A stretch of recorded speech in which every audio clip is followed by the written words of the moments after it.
Bonjour, cher oiseau de nuit, avant de commencer notre voyage dans le temps, je veux prendre un moment pour vous saluer, où que vous soyez et quel que soit le moment, que ce soit le matin, l'après-midi ou le soir chez vous, je suis ravi que vous ayez choisi de nous rejoindre ici pour le voyage doux de ce soir à travers les époques de nos ancêtres. Si cela ne vous dérange pas, j'aimerais savoir d'où dans le monde vous nous rejoignez et quelle heure il est pour vous en ce moment, n'hésitez pas à laisser un commentaire et à me le faire savoir. C'est toujours fascinant de voir la diversité des endroits et des fuseaux horaires représentés par cette merveilleuse communauté d'enthousiastes d'histoire et d'esprits curieux, et si vous appréciez ce type de narration calme et immersive qui mélange éducation et relaxation, veuillez envisager de vous abonner pour ne pas manquer les futures aventures à travers les annales de l'histoire, mais pour l'instant, mettez-vous à l'aise, installez-vous confortablement et laissez-moi vous transporter doucement vers une époque et un lieu très différents. Ce soir, nous explorerons ce qu'était la vie pour les femmes en Europe médiévale, une période s'étendant grossièrement du 5e au 15e siècle après Jésus-Christ. C'était une ère de chevaliers et de châteaux, de peste et de croisades, de cathédrales s'élevant et de manoirs étendus, une époque de grands changements et de bouleversements, mais aussi de traditions ancrées et de hiérarchie sociale.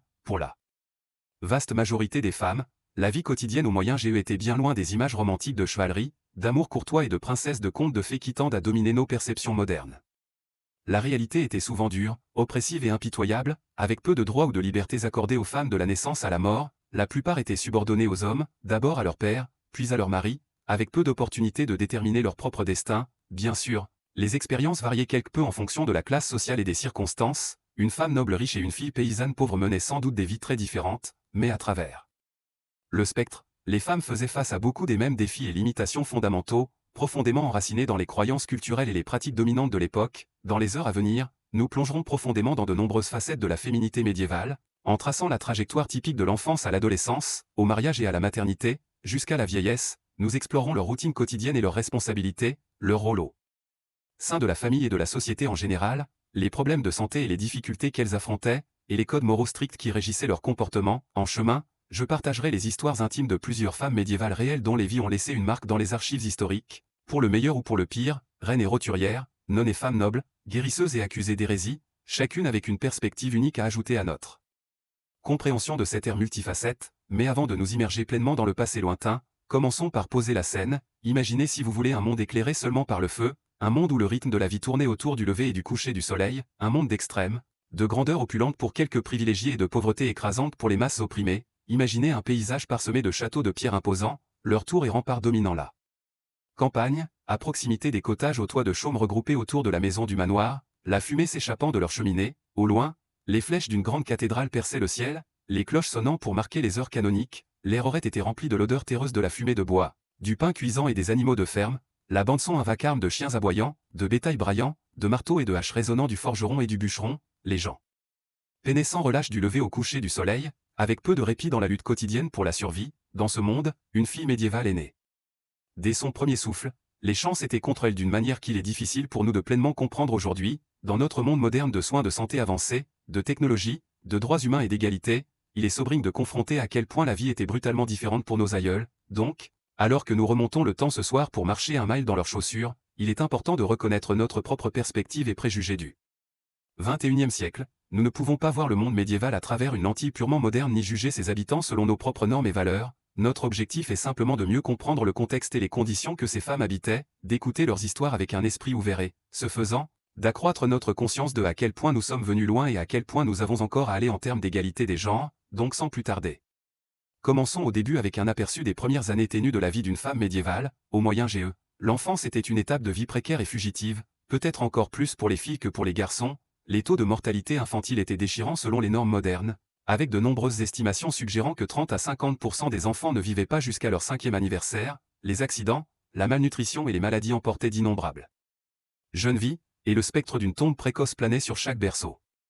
Même pour ceux qui avaient la chance de survivre à la petite enfance, le concept d'enfance tel que nous le connaissons aujourd'hui, un temps insouciant de jeu, d'apprentissage et de découverte, existait à peine pour la vaste majorité. Les enfants étaient vus comme des adultes en miniature, avec peu de considération spéciale pour leurs besoins développementaux et leur vulnérabilité. Dès qu'ils étaient assez grands pour marcher et parler, les enfants étaient attendus à contribuer à l'économie familiale de quelque manière qu'ils pouvaient, souvent en aidant leurs parents avec les corvées quotidiennes et le travail. L'enfance était essentiellement un apprentissage pour l'âge adulte, un temps pour apprendre des compétences critiques et se préparer à assumer des rôles et responsabilités matures. Pour les filles, cela signifiait se concentrer presque exclusivement sur les affaires domestiques, avec peu d'opportunités pour une éducation formelle, contrairement à certains de leurs pères. masculin qui pourrait fréquenter une école paroissiale ou recevoir des leçons d'un clerc savant, la scolarité de la plupart des filles se déroulait strictement au sein du foyer, dès un très jeune âge. Les filles étaient endoctrinées dans leur place prescrite dans la société, la modestie, l'obéissance et la soumission étaient les vertus principales instillées en elles, ainsi que des capacités pratiques de gestion du foyer comme la cuisine, la couture, le filage de la laine et le soin des enfants et des malades, sous la tutelle de leur mère, grand-mère et sœurs aînées. Les filles apprenaient par observation et imitation, absorbant les habitudes et les mœurs qui façonneraient le reste de leur vie. Les histoires bibliques et l'instruction religieuse jouaient également un rôle clé dans l'éducation morale d'une jeune fille, cimentant sa position subordonnée dans la hiérarchie des sexes ordonnés par Dieu, tandis que certaines femmes nobles pourraient être enseignées à lire et à écrire, c'était l'exception plutôt que la règle.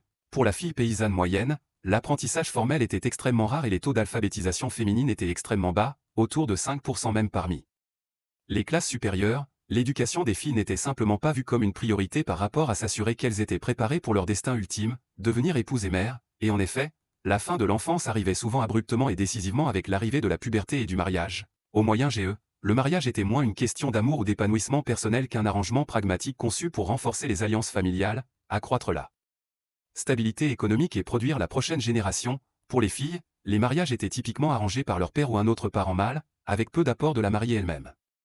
Légalement, l'âge minimum pour le mariage était de 12 ans pour les filles et 14 pour les garçons, bien que les fiançailles et les négociations puissent commencer beaucoup plus tôt. En pratique cependant, la plupart des femmes se mariaient à la fin de l'adolescence ou au début de la vingtaine, en particulier parmi la paysannerie où les filles étaient des sources vitales de travail domestique pour leur famille de naissance. Pourtant, il n'était pas entièrement inhabituel pour de très jeunes filles, particulièrement dans les cercles nobles et royaux, d'être mariées à des hommes beaucoup plus âgés pour des gains politiques ou financiers. Nous ne pouvons qu'imaginer la terreur et l'appréhension d'une adolescente protégée à peine passé le seuil de la puberté, confrontée à la perspective de quitter sa famille pour rejoindre le foyer d'un étranger. Un exemple poignant d'une telle enfant mariée était Isabeau de Bavière qui, à l'âge de 15 ans, fut mariée au roi Charles VI de France, un homme de 16 ans son aîné, une beauté renommée tirée de la petite noblesse. Isabeau était un pion dans une alliance politique entre la France et la Bavière, ses sentiments personnels finalement de peu d'importance, jetés dans l'étrange et scintillant monde de la cour française, la jeune reine était lamentablement mal préparée aux lourdes responsabilités qui l'attendaient, au premier rang desquelles la pression de produire un héritier mâle pour sécuriser la ligne royale, un devoir qui consumerait totalement le chapitre suivant de sa vie en tant qu'épouse et mère. De notre point de vue moderne, il est difficile de surestimer le tribut physique et émotionnel que la transition de la virginité au mariage aurait pris sur ces jeunes mariées médiévales, arrachées à la seule vie qu'elles avaient connue et poussées dans un rôle nouveau souvent accablant. Beaucoup devaient se sentir profondément isolés et non préparés. Les cérémonies de mariage elles-mêmes étaient des affaires moins élaborées que nous pourrions imaginer aujourd'hui, avec peu de la dentelle blanche et de la pompe qui viendrait à caractériser les noces dans les siècles ultérieurs. Pour le peuple ordinaire, un simple échange de vœux devant des témoins, peut-être présidé par un prêtre, suffirait à sceller le contrat. Seuls les nobles pouvaient se permettre des célébrations plus somptueuses, et même alors, l'accent était plus sur le scellage des alliances et la célébration des familles se joignant que sur le couple individuel. La mariée était essentiellement remise de l'autorité d'un homme à celle d'un autre, sa propre identité subsumée dans celle de son nouveau mari. Dans certains cas, le mariage marquait également une rupture définitive entre une femme et sa famille de naissance, tandis que les mariées paysannes pauvres restaient généralement proches de leurs parents. Il était coutume pour une nouvelle épouse de quitter la maison de son enfance et de déménager dans le foyer de son mari et de ses beaux-parents. Là, elle serait attendue à s'adapter rapidement à une hiérarchie domestique inconnue, apprenant à naviguer les relations avec la famille de son mari tout en établissant sa propre place dans l'ordre hiérarchique. S'intégrer harmonieusement dans cette nouvelle unité familiale pouvait être un vrai défi, en particulier pour les jeunes mariées encore en train d'apprendre à gérer un ménage par elles-mêmes. Mais de toutes les lourdes responsabilités qu'une jeune épouse portait, aucune n'était plus conséquente ou potentiellement périlleuse que l'attente qu'elle porte des enfants tôt et souvent. Dans une ère de connaissances médicales limitées et de taux de mortalité élevés, la grossesse et l'accouchement étaient des entreprises risquées qui emportaient de nombreuses vies prometteuses. Rejoignez-moi la prochaine fois alors que nous explorons les joies et les peines de la maternité médiévale, la pression de produire des héritiers, le mépris affronté par celles qui ne portaient que des filles et les pertes déchirantes endurées par les femmes de toutes conditions. Nous ferons connaissance avec l'une des figures maternelles les plus fascinantes de l'époque, Éléonore de Castille, et tracerons son histoire reproductive turbulente à travers des décennies de royauté. D'ici là, j'espère que vous prendrez un moment pour réfléchir aux petites filles du Moyen-Âge, les futures mariées et mères dont l'enfance se terminait presque avant d'avoir commencé. Essayez d'imaginer vous-même dans leurs pantoufles brodées, face à un avenir incertain dans un monde impitoyable. Dormez bien et sachez que lorsque nous nous rencontrerons la prochaine fois, nous illuminerons une fois de plus les coins cachés de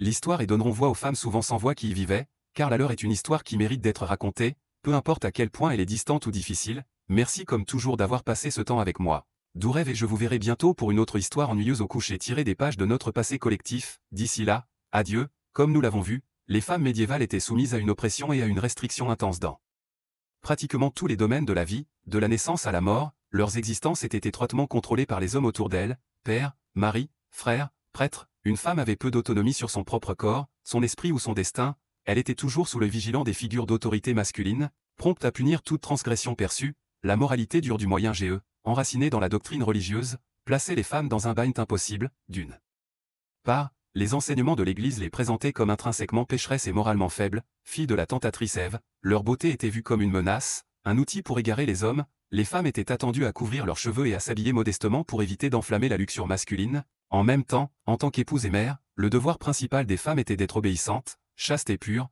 tout indice de flirt ou d'impropriété sexuelle pouvait ruiner la réputation d'une femme. L'adultère, même commis par un mari, était toujours vu comme l'échec de l'épouse. Un mari jaloux ou mécontent pouvait facilement accuser sa femme d'infidélité, la condamnant à la punition, et ces punitions pour les adultères accusés étaient brutales et humiliantes. Une femme pourrait être paradée dans les rues, dénudée jusqu'à la taille tandis qu'un crieur public annonçait ses péchés, elle pouvait être fouettée, plongée dans l'eau ou enfermée au pilori pendant que les foules se moquaient et jetaient de la nourriture pourrie. Dans les cas extrêmes, la peine était la mort, mais une femme n'avait pas besoin de commettre un crime pour être soumise à une mortification publique. Les commérages, les réprimandes et les harcèlements étaient aussi des causes d'embarras douloureux, comme la bride de la harengère, ce museau de fer enfermait la tête avec un mors métallique pressant la langue. La femme accusée serait menée à travers la ville pour endurer moquerie et honte. Même pour ces rares femmes qui cherchaient une vocation religieuse, la liberté restait insaisissable. Les nonnes vivaient des vies ascétiques avec leurs jours dictés par des horaires de prière rigides et leur corps dissimulé sous des habits informes. Le silence était d'or, une nonne devait être vue et non entendue. Quelques femmes allaient à des extrêmes encore plus grands, s'emprisonnant volontairement pour la vie comme Anachorète. Ces femmes religieuses étaient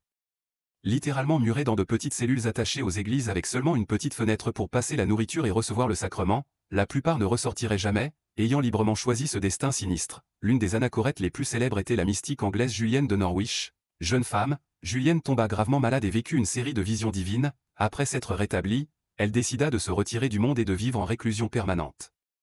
Pendant des décennies, Julienne vécut dans son ancrage exigu, passant ses jours en prière et en méditation.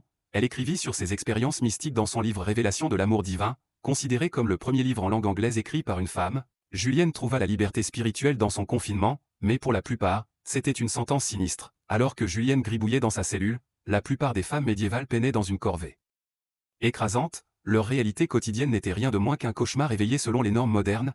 La violence domestique était un fait de la vie, vu comme le prérogative d'un mari pour corriger une épouse errante. L'histoire de Marguerite de Flandre illustre à quel point même les femmes de haute naissance pouvaient être vulnérables. Marguerite était la fille du roi Louis II, une héritière attendue à faire un mariage dynastique brillant. Au lieu de cela, elle fut enlevée plusieurs fois par son mari, le cruel Dave, qui la garda emprisonnée pendant des années. Marguerite endura des abus inimaginables de ses mains, portant de nombreux enfants. Lorsque Marguerite s'échappa enfin et s'enfuit chez son père, son épreuve était loin d'être terminée. Le roi prit le parti de sa fille au début, mais Dave argumenta avec succès en cour qu'une épouse était essentiellement la propriété de son mari. La pauvre Marguerite fut forcée de retourner chez son abuseur qui continua à la tourmenter jusqu'à sa mort. Le sort tragique de cette princesse française était malheureusement trop courant. Les femmes étaient essentiellement des biens appartenant aux hommes, sans la protection de la famille ou de la fortune. Les femmes ordinaires étaient totalement jetables. Une femme rurale pourrait se briser le dos en faisant du travail agricole de l'aube au crépuscule ou se blesser en transportant de l'eau et du bois de chauffage. Son corps épuisé serait attendu à produire une progéniture d'enfants, toujours en espérant des fils. Si elle parvenait à survivre au danger de l'accouchement, elle devait faire face à une quasi-famine car la nourriture était rare. La malnutrition et le stress répétitif la vieilliraient prématurément. La maladie et la mauvaise hygiène ravageaient sa santé.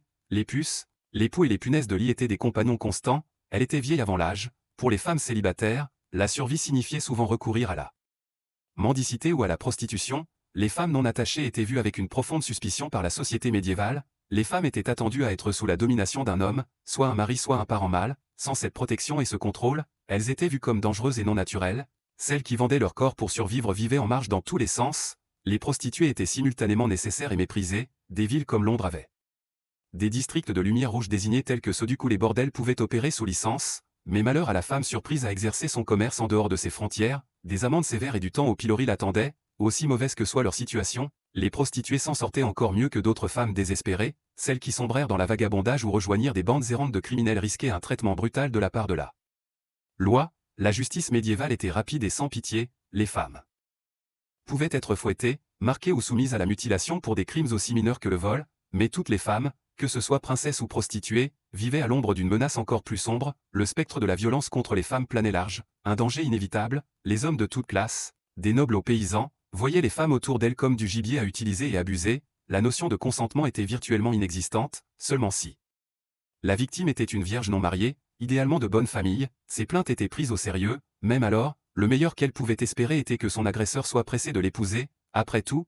il l'avait ruinée, donc c'était le moins qu'il pouvait faire pour la rendre sa femme. Les sentiments de la femme dans l'affaire étaient irrelevants, peut-être rien n'illustre la position précaire des femmes médiévales autant que la peur des accusations de sorcellerie qui planait sur leur tête comme l'épée de Damoclès. Dans un monde où de mauvaises récoltes ou une maladie frappant le bétail pouvait menacer la survie même d'une communauté, les femmes étaient des boucs émissaires commodes. Toute femme qui se distinguait, que ce soit par sa connaissance de ses bleurs ou son échec à se conformer, pouvait se trouver dénoncée. Les sages-femmes et les guérisseuses féminines étaient particulièrement vulnérables, ciblées pour leurs arts sombres. Une femme qui soulageait les douleurs de l'accouchement ou soignait les villages à travers la maladie était tout aussi facilement peinte comme une consort du diable. Si les récoltes échouaient ou les bébés tombaient malades, elle était blâmée pour avoir manié une magie maléfique. Les procès de sorcières étaient des affaires factices avec le résultat décidé dès le départ. Les femmes accusées étaient dénudées et fouillées pour la marque du diable, une tache ou un grain de beauté qui prouvait soi-disant leur culpabilité. Des confessions étaient extraites sous la torture et ne pas confesser était aussi vu comme une preuve, donc les innocentes étaient damnées de toute façon. Les chanceuses s'en sortaient avec être plongées dans l'eau ou humiliées publiquement,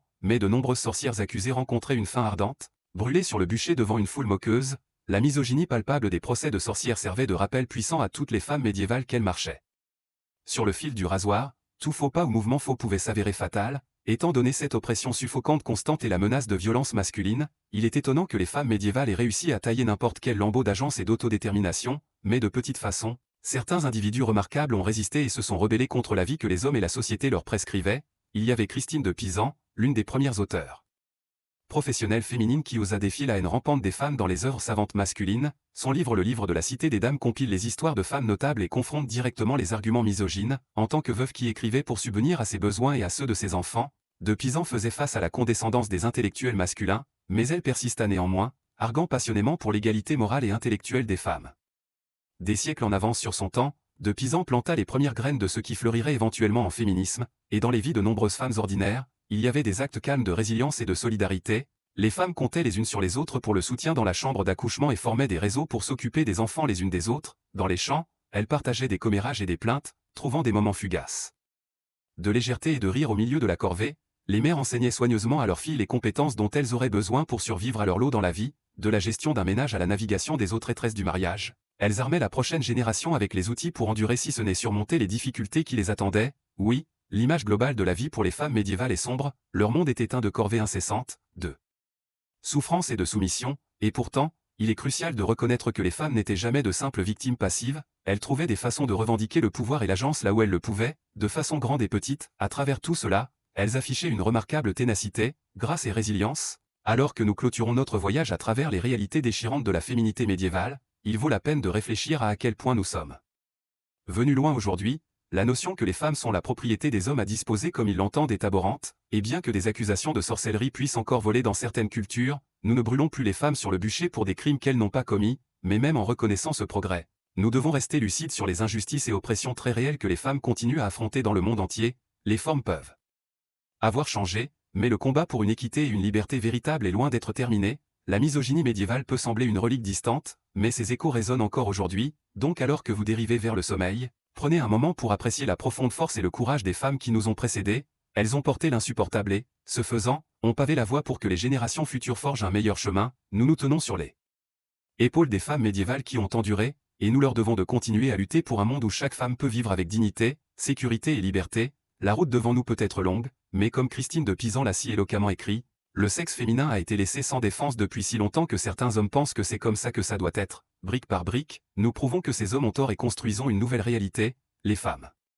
médiévales peuvent avoir vécu dans une époque de ténèbres, mais leurs esprits incassables ont allumé la voie en avant, des bougies dans la nuit nous guidant, et cela, mes amis, est une histoire ennuyeuse qui vaut la peine d'être rappelée au coucher. D'où rêve. L'hygiène et la salubrité pauvres des temps médiévaux rendaient la vie désagréable pour tout le monde, mais les femmes faisaient face à des défis supplémentaires pour gérer leur cycle mensuel sans la commodité des produits menstruels modernes. La plupart des femmes comptaient sur des tampons de tissu fait maison ou des chiffons qui étaient lavés et réutilisés. Ceux-ci offraient une absorption minimale et une protection contre les fuites. Certaines femmes recouraient à l'utilisation d'herbes, de foin, de laine de mouton ou même de mousse pour bourrer leurs sous-vêtements pendant leur période. Inutile de dire que les irritations et les infections étaient des problèmes courants. Le bain était un luxe rare pour les femmes médiévales des classes inférieures, même si elles avaient accès à une rivière ou un ruisseau pour le lavage.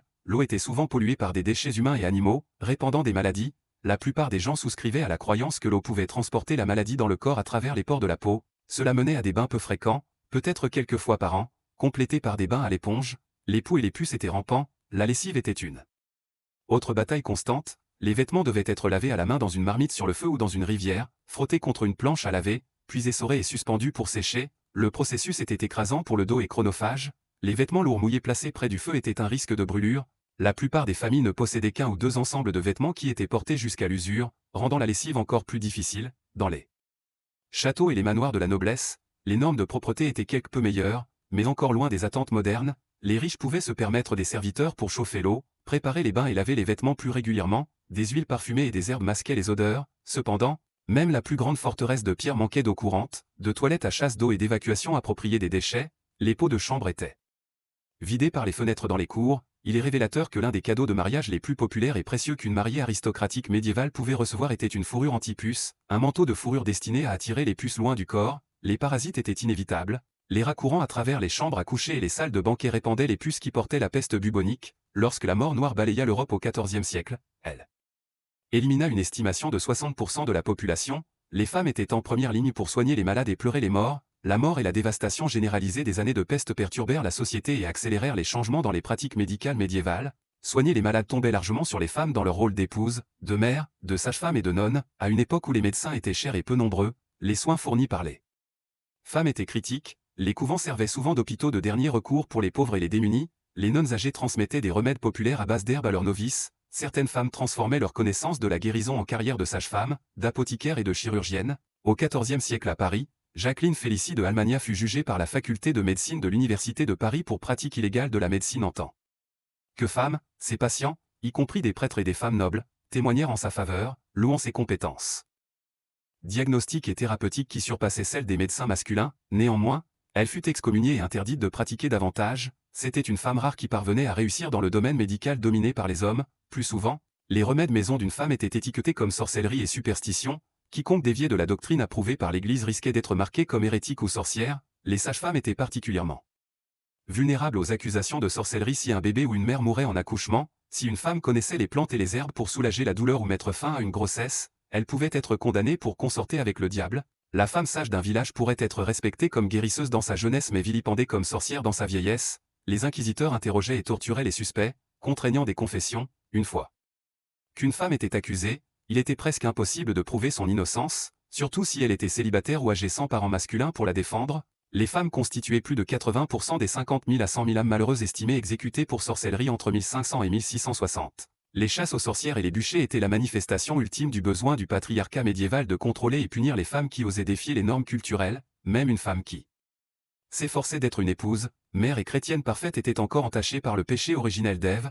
vue comme faible de volonté et prône à la tentation. Pour sauvegarder sa vertu, le rôle d'une femme était la soumission et le service. Cachée dans le domaine domestique de la maternité, s'aventurer dehors invitait l'attention masculine et la ruine de sa réputation. Une femme non mariée était un handicap, incapable de remplir son seul but de produire des enfants. Une femme mariée était la propriété de son mari à protéger ou punir comme il le jugeait bon, indépendamment de ses sentiments sur la question. Avec tant de la valeur d'une femme liée à sa fertilité, la pression de porter des enfants était immense. La grossesse était un état d'espoir et de peur alors que le spectre de la mort en accouchement planait. Les femmes nobles étaient considérées réussies si elles produisaient au moins un héritier mâle qui survivait à la petite enfance. Les reines qui échouaient à livrer un prince pourraient être écartées en faveur d'une consort plus fertile. Les destins glaçants des épouses d'Henri VIII viennent à l'esprit. Les femmes paysannes avaient plus de raisons de redouter la grossesse et l'accouchement sans accès à la meilleure nourriture, conditions de vie et assistance. La malnutrition laissait de nombreuses femmes avec le rachitisme, une carence en vitamine D qui déformait leur bassin, rendant le travail encore plus difficile et dangereux. Mettre au monde un bébé prenait souvent des jours, même une semaine de sueur, de sang et de douleur. Si le travail semblait interminable, une sage-femme pourrait recommander d'ouvrir la ceinture officielle d'accouchement de la Vierge Marie gardée dans le trésor paroissial local et de la placer sur le ventre de la mère pour accélérer la livraison. Cette relique était d'une utilité pratique limitée. Les sages-femmes faisaient de leur mieux pour soulager la souffrance avec des tinctures et des onguents à base d'herbes, mais ne pouvaient qu'espérer attraper le bébé et sauver la mère de la fièvre. Le sort d'Isabeau n'était pas unique pour les filles nées dans des familles nobles. Le jour du mariage arrivait souvent bien avant le 18e anniversaire. Les alliances politiques et le renforcement des liens familiaux primaient sur la préparation ou le choix personnel d'une jeune mariée. Bien qu'une reine privilégiée, Isabeau faisait face à beaucoup des mêmes défis que les femmes de moyens moindres en matière de mariage et de maternité au moyen GE. La pression de produire un héritier mâle pesait lourdement. la valeur d'une femme était largement mesurée par sa fertilité et le nombre de fils survivants qu'elle portait. L'échec à livrer un garçon apportait honte et mépris même pour les reines. L'accouchement était une épreuve déchirante pleine de dangers dans un âge de connaissances médicales rudimentaires. Avec chaque grossesse, une femme prenait littéralement sa vie entre ses mains. La reine Éléonore de Castille, épouse d'Édouard Ier d'Angleterre, endura un staggering 16 grossesses sur 28 ans à la fin du XIIIe siècle. Remarquablement, elle les survécut toutes bien que beaucoup des enfants ne le firent pas malheureusement. Ces épreuves étaient un témoignage de la force et de la résilience des femmes médiévales face à une adversité inimaginable. Pour la grande majorité qui étaient des roturières et non des reines, la vie quotidienne tournait autour d'une chaîne incessante de corvées ménagères et de travail.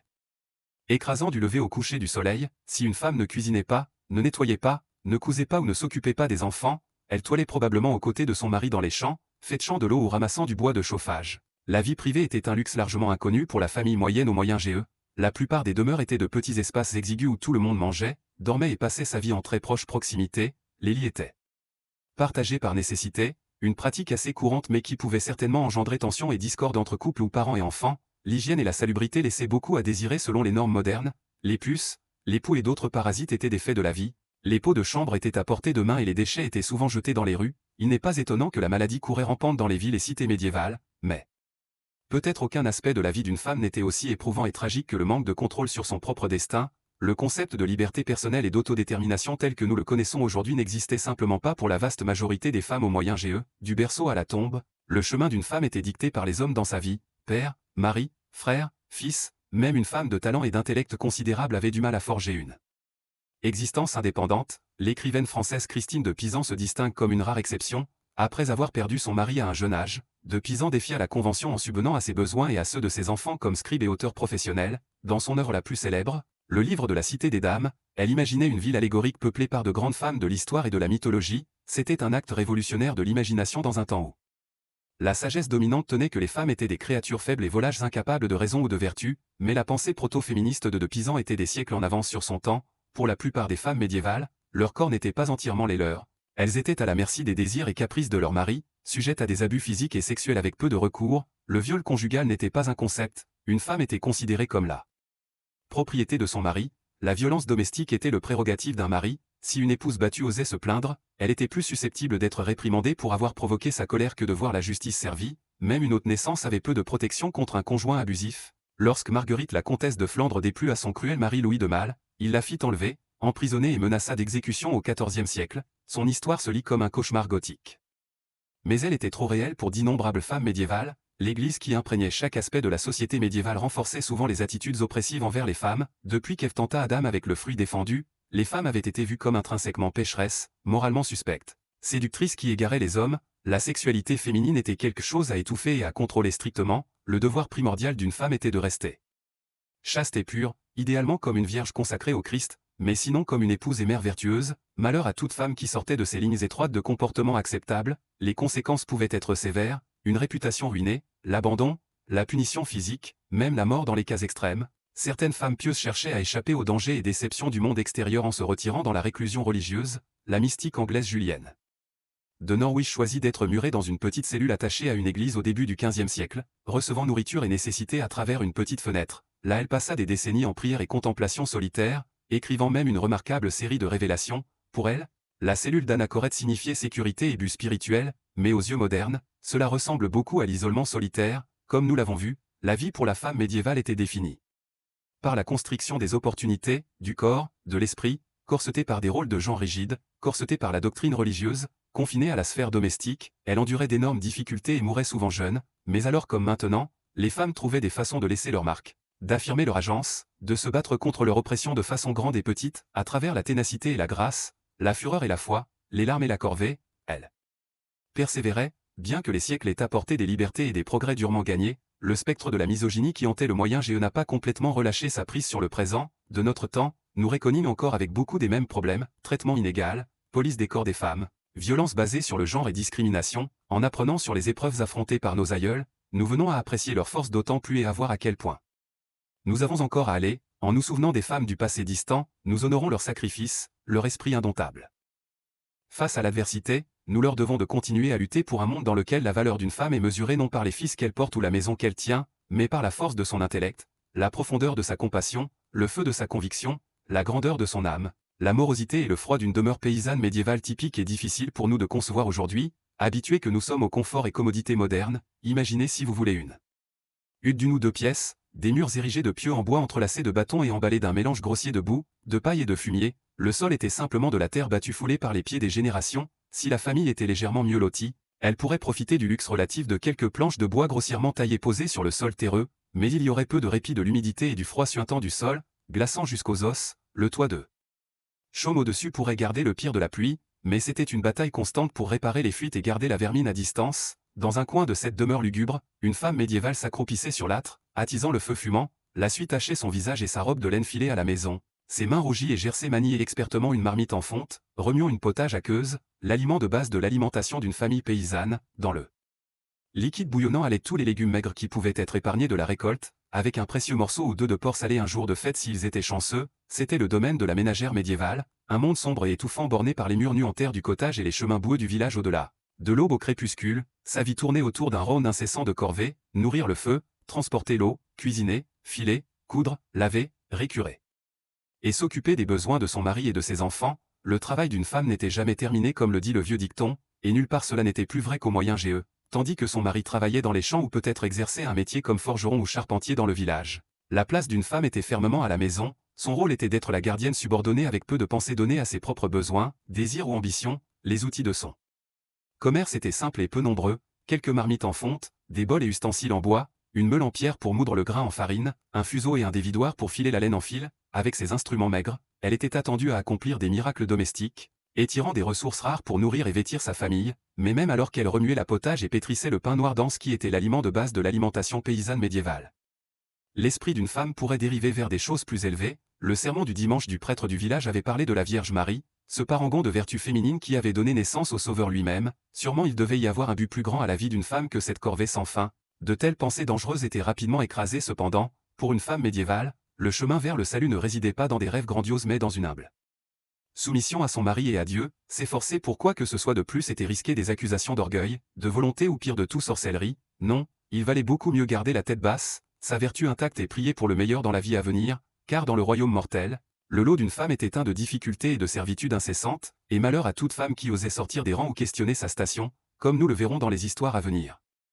Une telle femme qui osa rêver d'un genre de vie différent était Christine de Pisan, née à Venise en 1364. Le père de Christine était un médecin et astrologue renommé qui obtint un poste à la cour du roi Charles V de France lorsque Christine n'était qu'une petite enfant. Grandissant dans l'atmosphère intellectuelle raréfiée de la cour royale, Christine bénéficia de la meilleure éducation disponible pour une fille médiévale. Elle apprit à lire et à écrire en latin et en français, et étudia les œuvres classiques de littérature et de philosophie et eut même accès à la magnifique bibliothèque du roi, un dépôt de connaissances inimaginable pour la plupart de ses contemporaines. Son père, progressiste pour son temps, croyait en la culture de l'esprit de sa fille et encourageait ses poursuites savantes. À l'âge de 15 ans, Christine fut mariée à un noble nommé Étienne du Castel. C'était un match arrangé comme c'était typique pour l'époque, mais selon tous les contes, le couple grandit à s'aimer et à se respecter profondément. Christine porta 3 enfants et s'installa dans le rôle attendu d'une belle épouse et mère, mais la tranquillité domestique de Christine ne dura pas. En l'espace de quelques courtes années, elle perdit son mari bien-aimé à une épidémie de peste, suivie de la mort de son père peu après. À l'âge de 25 ans, Christine se trouva veuve et orpheline,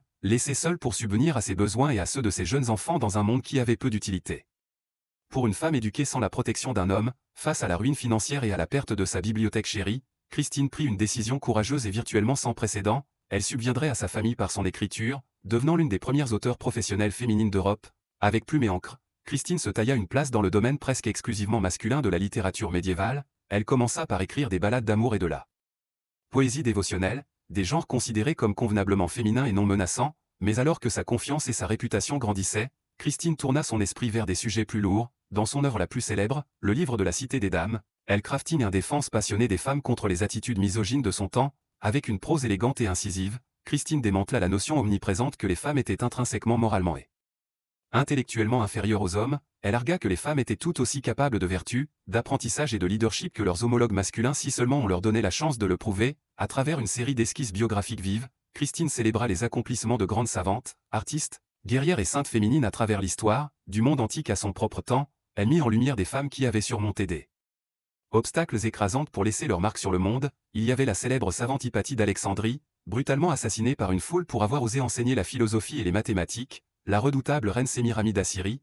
Une tacticienne militaire brillante qui conquit de vastes étendues du monde antique, et la sainte mystique Hildegarde de Bingen dont les visions divines et les compositions musicales planantes lui avaient valu une renommée à travers la chrétienté.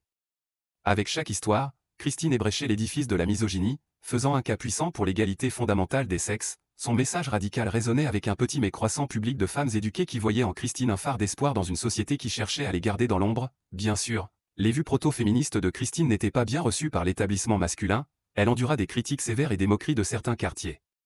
Rejetée comme une harpie stridente ou une folle délirante, sa propre lutte à vie pour la reconnaissance et le respect était un témoignage des barrières profondément ancrées auxquelles faisaient face les femmes médiévales avec des ambitions au-delà du foyer et de la maison, mais Christine refusa d'être réduite au silence. Elle continua à écrire prolifiquement jusqu'à sa mort autour de 1430, laissant derrière elle un corps d'œuvre qui influencerait des générations de femmes à venir. Son héritage est un exemple brillant de comment la voix d'une femme levée en défi à l'oppression pouvait échoer à travers les siècles. Alors que nous continuons notre voyage à travers les vies des femmes médiévales, gardez Christine de Pisan à l'esprit comme un rare scintillement de lumière au milieu des ténèbres. Pour la plupart de ses contemporaines, les possibilités qu'elle représentait d'une vie intellectuelle indépendante n'étaient guère plus qu'un rêve impossible. L'histoire de Marguerite illustre la position précaire même des femmes nobles et de haute naissance dans la société médiévale. Bien qu'une héritière de richesse et de statut considérable, elle était encore finalement à la merci des hommes dans sa vie pour être échangée et traitée comme une possession. Le fait qu'il y ait eu peu de conséquences réelles pour l'enlèvement effronté de son mari montre comment de tels actes d'abus et d'oppression genrée étaient souvent tolérés ou ignorés. Le bien-être d'une femme n'était simplement pas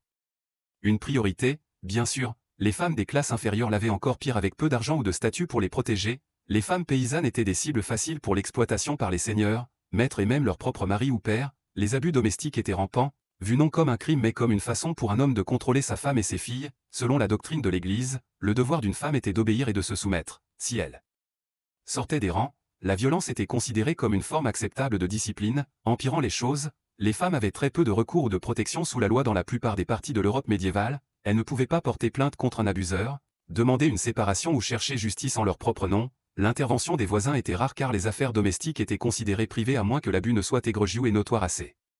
Pour devenir un scandale public, les femmes étaient attendues à endurer en silence. Quitter un mariage était risquer une ruine sociale complète. Seulement dans les cas les plus extrêmes de cruauté, une femme noble pourrait-elle faire appel à sa propre famille ou à l'Église pour de l'aide, mais de telles demandes n'étaient pas toujours écoutées. Après tout, une épouse était la propriété de son mari, la sienne à traiter comme il le plaisait dans l'intimité du foyer. Il n'était pas inhabituel pour une épouse battue d'être renvoyée chez son abuseur après un bref répit à moins que sa famille ne puisse se permettre de la retirer tranquillement dans un couvent. Ces options étaient sombres. La vulnérabilité sous-jacente de la position des femmes est peut-être mieux illustrée par l'un des cas d'enlèvement les plus célèbres du Moyen Âge, celui de Marguerite de Flandre, née en 1350. Marguerite était la fille unique de Louis II, comte de Flandre. En tant que sa seule héritière, elle était destinée à hériter de l'un des territoires les plus riches d'Europe, la rendant une prise de choix sur le marché matrimonial médiéval, à l'âge tendre de 11 ans.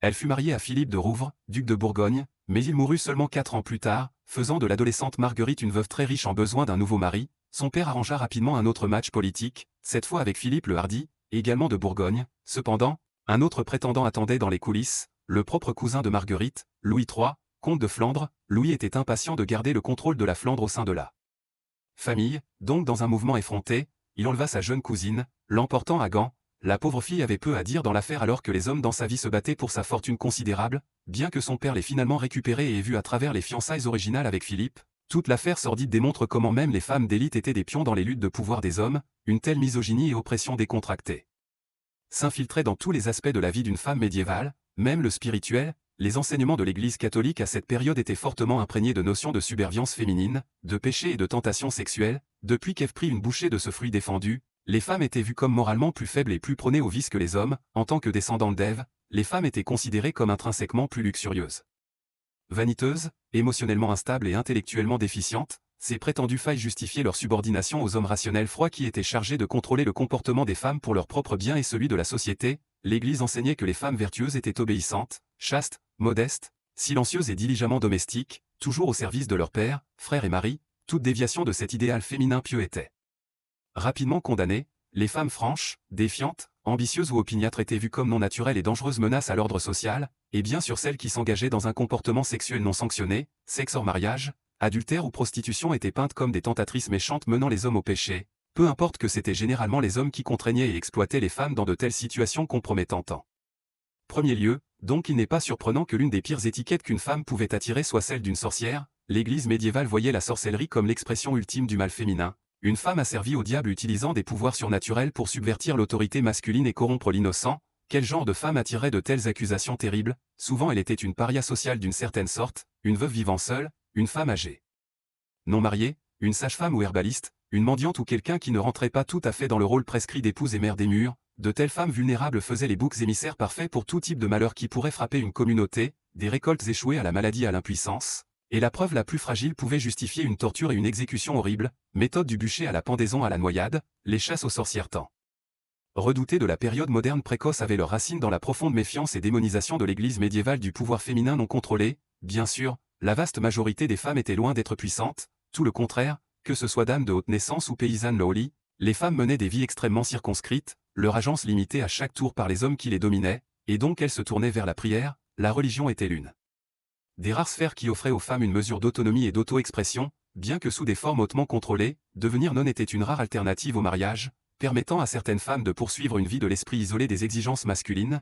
Les mystiques féminines étaient aussi tolérées à contre-cœur, même révérées, tant qu'elles confinaient leur vision spirituelle à des sujets doctrinaux appropriés. Une telle mystique était Julienne de Norwich, une anachorète anglaise qui vécut une forme radicale de la vie monastique. Dans la trentaine, elle demanda à être enclose de manière permanente ou ancrée dans une petite cellule attachée à une église où elle passerait le reste de ses jours en prière et contemplation solitaire.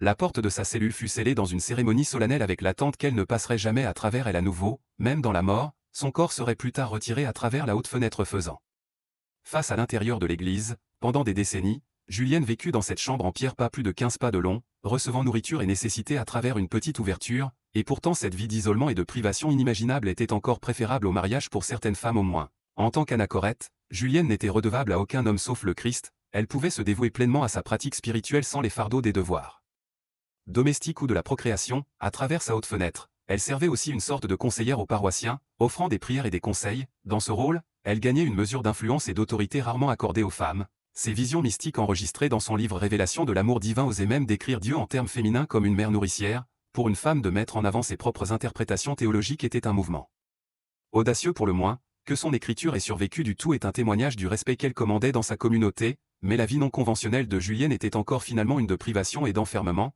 Comme toutes les femmes médiévales, elle vivait à la merci d'une église et d'une société patriarcale qui voyait le sexe féminin comme une menace à contenir, que ce soit piégé dans un mariage sans amour, confiné dans un château venteux ou muré dans une cellule monastique. Les femmes avaient précieux peu de contrôle sur leur propre destinée, leur monde était teint de choix forcés et de routes non prises, de talents et de rêves refusés. Soumission, silence et survie étaient les ordres du jour. Les femmes médiévales n'ont peut-être pas conceptualisé leur sort en termes d'égalité ou de justice, mais elles sentaient sûrement les contraintes sur leurs esprits et corps comme une sorte d'asphyxie lente, un rétrécissement des possibilités, et pourtant elles enduraient, elles trouvaient les lambeaux de lumière qu'elles pouvaient dans les ténèbres, elles prenaient fierté dans ce qu'elles pouvaient, leurs enfants, leur artisanat, leur foi, elles soutenaient leur communauté et leur famille du mieux qu'elles savaient, et ce faisant, les femmes médiévales posèrent les fondations pour les avancées des générations subséquentes. Leurs sacrifices, leur force et leur résilience calment pavèrent la voie pour de plus grandes libertés à venir. Donc alors que nous dérivons vers le sommeil ce soir, honorons ces formes oubliées, rêvons des vies qu'elles auraient pu vivre dans un monde qui les chérissait pleinement, et portons leurs histoires en avant, reconnaissant à quel point nous sommes venus loin et à quel point nous avons encore à aller,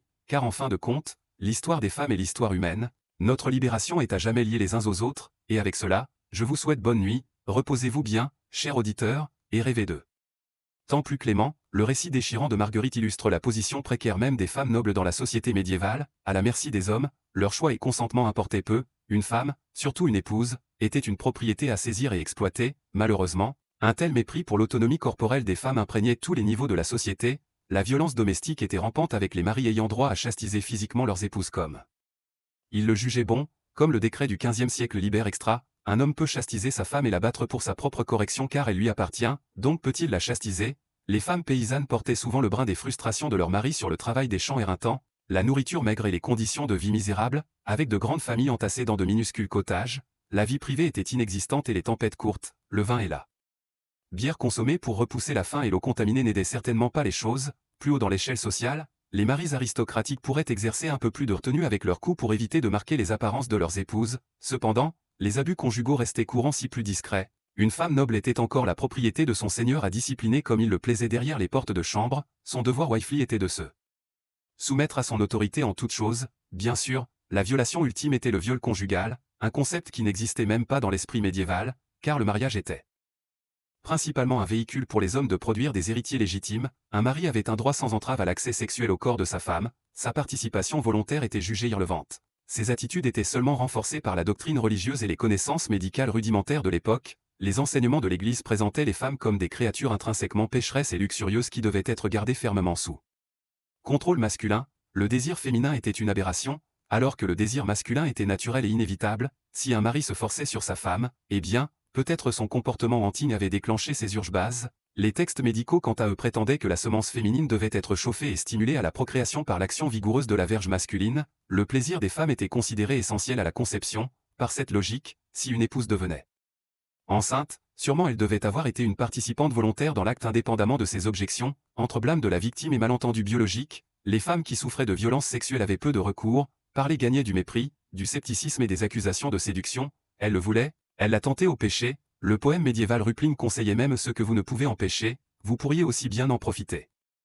Ainsi, face à une agression, le meilleur espoir d'une femme était d'éviter la grossesse et la honte supplémentaire. Les sages-femmes et guérisseuses transmettaient des recettes secrètes pour des abortifs et contraceptifs à base d'herbes. La pennyroyale, la tanaisie et certains champignons pouvaient induire une fausse couche, tandis que la rue et la dentelle de la reine Anne ou graines de carottes sauvages travaillaient pour prévenir la conception. Des réseaux discrets de femmes partageaient tranquillement de telles connaissances illicites. Cependant, même ces petites rébellions contre la tyrannie des hommes sur leur corps mettaient les femmes au risque d'hémorragie, d'infection et pire, accusations de sorcellerie. L'esprit médiéval ne pouvait simplement pas concevoir les femmes contrôlant leur propre destin reproductif. Tout ce qui leur permettait de contrecarrer le prérogative d'un mari ou une grossesse donnée par Dieu était sûrement l'œuvre du diable, peut-être le plus.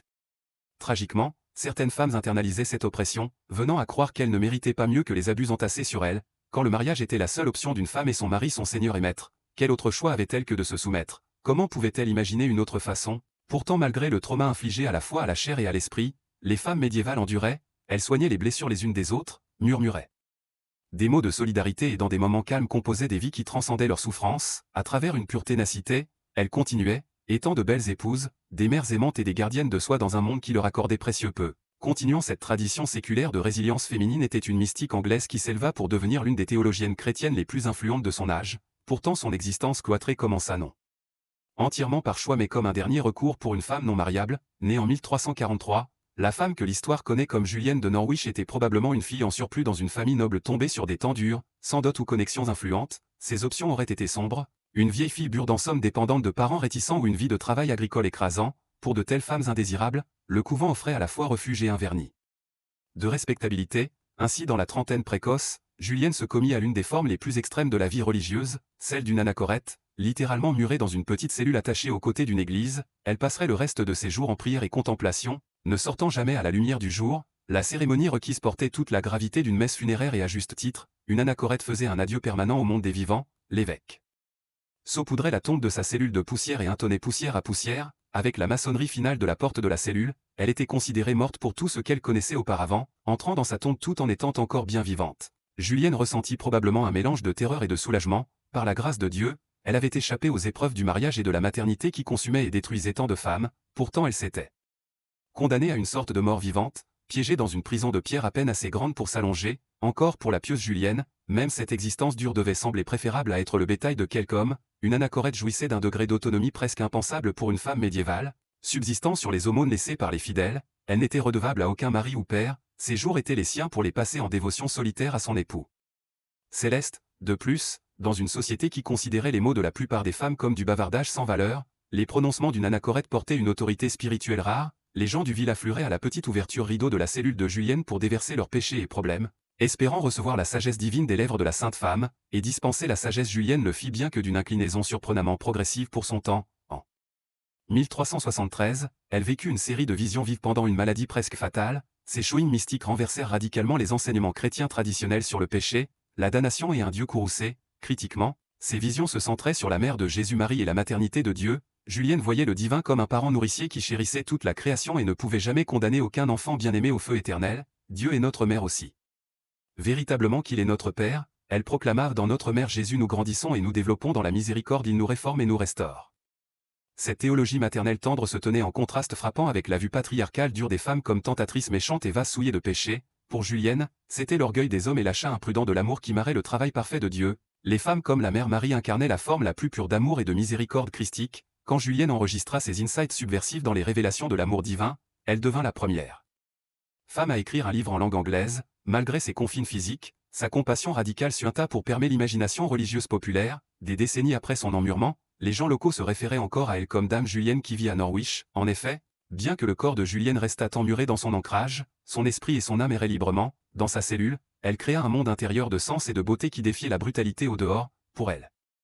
Et de nombreuses mystiques féminines solitaires, le couvent était à la fois un refuge et une rare opportunité pour l'autoréalisation intellectuelle et spirituelle. Encore le triomphe improbable de Julienne ne peut nier la tragédie du sort global des femmes médiévales, qu'une vie entière de solitude murée était l'une de leurs meilleures options parle des limitations écrasantes pour l'âme qu'elles affrontaient. La vaste majorité n'échappait jamais aux prisons domestiques qui les contraignaient du berceau à la tombe, pourtant allongés ici dans l'obscurité écoutant leurs histoires se dérouler doucement. Peut-être pouvons-nous leur étendre la même miséricorde que Julienne voyait dans le cœur maternel de Dieu. Nous pouvons honorer leur souffrance, résilience et volonté indomptable d'endurer et de trouver du sens malgré tout, et ce faisant, nous nous efforçons de créer un monde où aucune femme n'a besoin de choisir entre un tombeau physique ou mental pour connaître sa propre valeur. Mais, encore une fois, l'Église offrait un chemin surprenant en avant pour certaines femmes poursuivant une vie dévouée à la foi. Pour un select few, rejoindre un couvent fournissait une alternative au mariage et à la maternité, une chance de gagner de l'influence et d'exercer leurs esprits.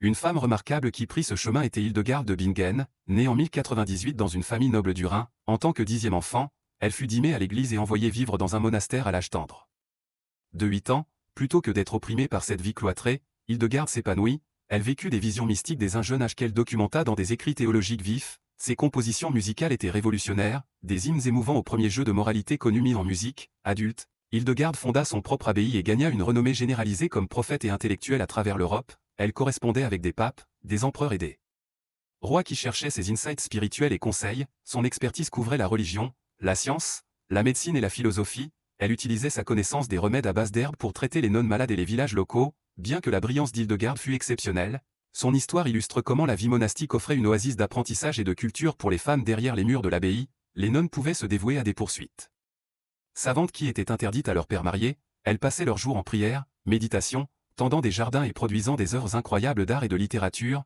La copie de manuscrits et l'illumination de textes sacrés étaient des tâches courantes. Avec cette liberté de lire, écrire et créer, leurs esprits pouvaient errer et grandir. Bien sûr, le chemin monastique n'était pas sans sacrifice. Les nonnes prenaient des vœux de pauvreté, chasteté et obéissance, renonçant au plaisir et à tâches terrestres. Leur vie était gouvernée par des routines strictes de prière et de travail, et elles étaient encore finalement sous l'autorité de leaders religieux masculins. Mais pour les femmes avec un appel spirituel sincère, le couvent était un refuge des épreuves du monde extérieur. Une autre femme religieuse célèbre de l'époque était Catherine de Sienne, née en 1347 dans une grande famille de classe ouvrière en Italie. Dès la petite enfance, Catherine était extrêmement dévotée. Résistait aux tentatives de ses parents de lui faire un mariage avantageux. Elle prit des vœux comme tertiaire dominicaine ou membre laïque de l'ordre à l'âge de 18 ans et se commit à une vie de prière, jeûne et service aux malades et pauvres. Comme Hildegarde, Catherine vécut des visions mystiques du Christ et était regardée comme une sainte vivante. Elle était aussi sans peur pour dire la vérité au pouvoir. À travers ses lettres passionnées, elle lambastait le clergé pour corruption et poussait pour une réforme au sein de l'Église. Lorsque le pape fuit Rome pour Avignon en raison de conflits politiques, Catherine voyagea en France et le persuada de retourner à la ville sainte, alors que le grand schisme déchirait la chrétienté avec des prétendants papaux rivaux. Catherine travailla inlassablement pour restaurer l'unité. Son mémoire spirituel Le Dialogue était révolutionnaire pour ses conversations intimes avec Dieu à une époque où l'Église se tenait comme l'intermédiaire nécessaire pour le divin. Épuisée par ses efforts et son ascétisme extrême, Catherine mourut à seulement 33 ans, son corps ravagé mais son âme en paix. Des femmes comme Hildegarde et Catherine démontraient le potentiel pour la grandeur intellectuelle et spirituelle même dans les contraintes de leur société. Elles canalisèrent leur foi en vie de but qui transcendait la convention, tandis que la plupart des femmes médiévales ne pouvaient jamais rêver de manier une telle influence. La présence de ces savantes et mystiques monastiques ajoutait une couche de complexité aux dynamiques de genre de l'époque. Pour la vaste majorité cependant, l'Église était plus une force disciplinante qu'élevante. Les prêtres paroissiaux et les nonnes travaillaient à maintenir des codes moraux rigides, surtout autour de la sexualité et de la convenance. Le comportement des femmes était étroitement policé, elles devaient être obéissantes, chastes et au-dessus de tout reproche. Sortir de ces bornes pouvait avoir des conséquences brutales. Au XIIIe siècle, l'Inquisition médiévale commença à réprimer les menaces hérétiques à la doctrine de l'Église, tandis que les inquisiteurs ciblaient de nombreux groupes. Les femmes étaient particulièrement vulnérables aux accusations de sorcellerie et de collusion avec le diable. Ce qui constituait exactement la sorcellerie était souvent vague et tout englobant. N'importe quoi des murmures menaçants aux potions mystérieuses pouvaient être des motifs de suspicion. Alors que la peur et la superstition tourbillonnaient, les sages-femmes et guérisseuses féminines devenaient des cibles principales. Leur connaissance de l'accouchement et des remèdes à base d'herbes était interprétée comme magie noire. Un manuel notoire pour identifier les sorcières était le Male Maleficarum ou Marteau des sorcières publié en 1487. Ce texte luride avançait l'idée que les femmes étaient naturellement plus susceptibles aux tentations du diable en raison de leur nature. Charnel Fickel, il incluait un script pour interroger les sorcières accusées qui menaient généralement à des confessions sous la torture, celles trouvées coupables faisaient face à des morts horribles, décapitation, pendaison ou bûcher sur le bûcher dans des spectacles publics destinés à terrifier les autres vers la piété et la conformité, tandis que les chasses aux sorcières à part entière culminaient au XVIe à XVIIe siècle, leurs racines reposaient dans la profonde méfiance de l'Église médiévale du pouvoir des femmes. Bien sûr, le spectre de la sorcellerie pouvait aussi être utilisé à des fins plus cyniques. Des accusations pourraient être levées pour punir une femme qui repoussait les avances d'un homme ou osait parler trop hardiment. Les veuves ou femmes célibataires vivant en marge de la société étaient des boucs émissaires courants. La nature vague du crime en faisait un prétexte pratique pour retirer les femmes incommodes. Au-delà des épisodes les plus violents, la vie spirituelle quotidienne se centrait sur un flux régulier de messes, jours de fêtes et célébrations saisonnières. Les femmes étaient attendues à être le cœur pieux de la famille, tendant aux prières et dévotions. Le cycle des festivals de l'Église structurait l'année, avant, Noël, Carême, Pâques, Jour de Saint. Beaucoup du temps libre d'une femme tournait autour de la préparation pour ces événements. En même temps,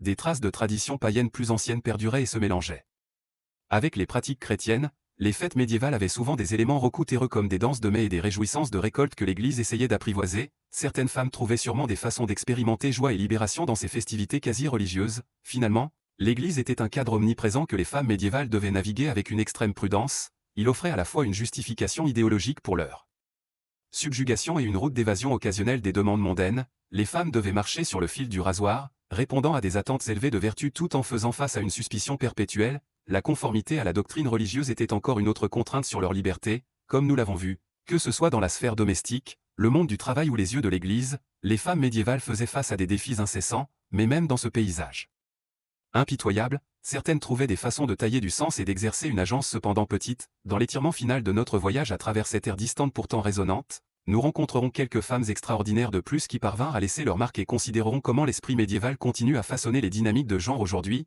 La route derrière nous est longue et sinueuse mais il y a encore des révélations devant. Les jours étaient longs et ardus pour les femmes médiévales, remplis d'une litanie interminable de corvées et de responsabilités. Du lever au coucher du soleil, le travail d'une femme n'était vraiment jamais terminé. Tandis que leurs maris et pères toilaient dans les champs, exerçant leur métier ou partant à la guerre, il revenait aux femmes de garder les feux de la maison allumés et allumés ils les gardaient, se levant avant l'aube chaque jour pour attiser les flammes, cuisiner les repas, s'occuper des enfants et soigner les malades et les âgés.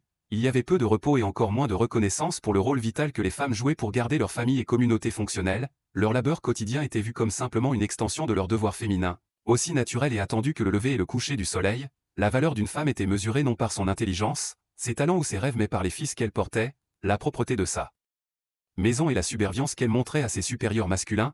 Les quelques femmes qui osaient sortir de ces rôles confinants faisaient face au mépris, à la suspicion et même au danger pur et simple. Être une femme indépendante ou Dieu forbide une éduquée était allé contre les lois mêmes de la nature aux yeux de la société médiévale. Le sexe faible avait sa place et malheur à toute femme qui s'en écartait, mais même au sein de la hiérarchie rigide qui gouvernait chaque aspect de l'existence d'une femme, il y avait celles qui trouvaient des façons de tailler une mesure d'agence et d'autodétermination par pure force de volonté. Elles faisaient un chemin là où il n'y en avait pas, elles pliaient les règles qui les contraindraient, et exploitaient les failles dans le patriarcat et quand tout le reste échouait, elles subvertissaient et minaient secrètement le système qui cherchait à les garder en bas. C'étaient les femmes qui devenaient guérisseuses et sages-femmes, nonnées. Anachorètes, artistes et écrivaines, elles étaient celles qui brassaient de la bière et commerçaient sur les marchés, qui filaient et tissaient et construisaient des industries de cotage qui soutenaient leur famille. Elles peuvent ne pas avoir défié ouvertement le status quo mais de leur propre façon calme, elles le défiaient chaque jour. Une telle femme était Christine de Pisan, souvent considérée comme la première écrivaine professionnelle féminine d'Europe, née à Venise en 1364. Les dons intellectuels de Christine étaient reconnus et nourris dès un jeune âge par son père avant-gardiste. Éduquée aux côtés de ses frères, Christine plongea tête première dans l'étude des langues, de la littérature classique et des sciences, des poursuites essentiellement interdites aux filles et femmes à l'époque. Quand elle n'avait que 15 ans, le père de Christine arrangea pour elle de marier un secrétaire royal à la cour française. C'était un match auspicieux et un qui amena Christine dans un nouveau monde excitant de politique, art et discours savants. Pendant un temps, la jeune mariée se délecta de l'air raréfié de la cour royale, assistant à des salons et écrivant des ballades d'amour qui lui valurent l'admiration de ses pairs savants. Mais la vie charmée de Christine serait bientôt perturbée par une série de pertes déchirantes. D'abord son père puis son mari bien-aimé moururent de façon inattendue, laissant Christine veuve et mère célibataire à l'âge de seulement 25 ans, sans protection ou soutien masculin. Christine et ses enfants faisaient face à un avenir incertain. Des femmes moindres auraient pu s'effondrer sous le poids d'une telle adversité, mais pas Christine de Pisan. Avec une pluque et une détermination caractéristiques, elle prit sa plume et son parchemin et se mit au travail. À une époque où peu de femmes pouvaient même lire et écrire, Christine commença à produire des poèmes, essais et œuvres allégoriques à un rythme prodigieux. Sa production était stupéfiante à la fois pour son volume pur et son originalité audacieuse. Ce qui faisait de Christine une figure vraiment révolutionnaire cependant n'était pas seulement sa prouesse littéraire mais aussi sa volonté de s'attaquer à des sujets considérés comme strictement interdits aux femmes. Elle écrivit extensivement sur la politique, la guerre et le rôle des femmes dans la société, défiant hardiment les attitudes misogynes de l'époque. Son œuvre la plus célèbre, le livre de la Cité des Dames, était une défense ardente de l'intellect et des capacités des femmes et une critique cinglante des nombreuses injustices qu'elles affrontaient. Dans ce texte révolutionnaire, Christine réimaginait l'histoire d'un point de vue féminin, célébrant les accomplissements de grandes femmes à travers les âges. Elle conjura une ville utopique peuplée et gouvernée entièrement par des femmes où elles étaient libres de poursuivre la connaissance, l'art et l'épanouissement personnel sans limite. C'était une vision radicale pour son temps et une qui planterait les graines de la pensée féministe pour les générations à venir. À travers ces mots, Christine de Pisan non seulement se fit un nom et un moyen de subsistance mais elle ouvrit aussi de nouvelles possibilités pour les femmes dans le monde des lettres. Elle montra qu'une femme pouvait être à la fois une savante sérieuse et une auteure commercialement réussie, pavant la voie pour d'autres écrivaines féminines douées à suivre dans ses pas. Bien sûr, l'histoire de succès remarquable de Christine était très beaucoup l'exception plutôt que la règle aux temps médiévaux. Pour la vaste majorité des femmes, la poursuite de l'éducation et des endivours intellectuels restait un rêve impossible, la plupart ne pouvaient pas lire ou écrire. Même celles qui le pouvaient étaient souvent découragées ou outright interdites de le faire par les hommes dans leur vie. L'idée que les femmes étaient mentalement inférieures aux hommes était si ancrée dans la société médiévale qu'elle était pratiquement acceptée comme vérité d'évangile.